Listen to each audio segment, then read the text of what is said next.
Happy si Pokwang dahil muli siyang bumalik sa paggawa ng teleserye. Taong 2022 pa raw ang huling dalawang teleserye na ginawa niya sa GMA7.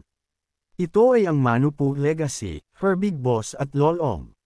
Sa pagbabalik teleserye ng komedyante, bongga raw ang role niya sa Binibining Marikit sa GMA Afternoon Prime bilang ang Japayuki na si Mayumi na biological mother ni Aiki, played by Herlena Budol. Madalas kasi nanay ako, mahirap. Dito sa Binibining Marikit, nag-Japan pa kami. Amoy mayaman naman ako dito, Mabel lang.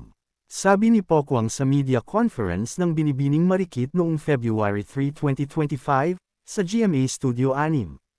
Dagdag pa niya, mga anak ko dito ay ang mga gwapo na sina Tony Labrusca at Kevin Daysam. Panoorin niyo kung paano ko sila naging mga anak. Pokwang na pokwang nga raw ang pagkakasulat ng karakter niyang si Mayumi.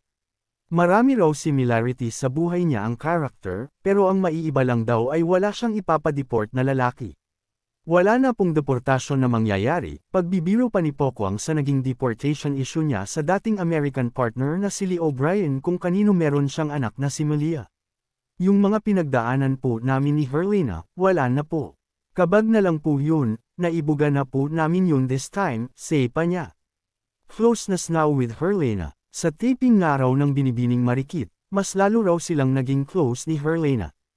Hindi pa raw pala sapat na nagkakasama sila sa TikTok clock mula Lunes hanggang Biyernes. Akala ko, mag-asawa na kami sa pagmumukha ng isa't isa dahil magkasama na kami sa TikTok clock. Pero para na rin kaming tunay na mag-ina sa set ng Binibining Marikit.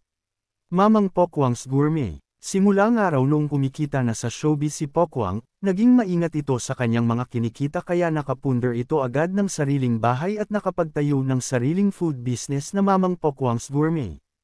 Noong nakaraang October 2024, nirelaunch ni Pokwang ang kanyang Mamang Pokwang's Gourmet. Mga mabenta na specialty niya ay ang vinegar, jarred tuyo, tinapa, alig, alamang, laing, and gourmet chicken. Tinitiyak ni Pokwang na ang kanyang mga produkto ay made fresh from Mamang's Kitchen with no preservatives.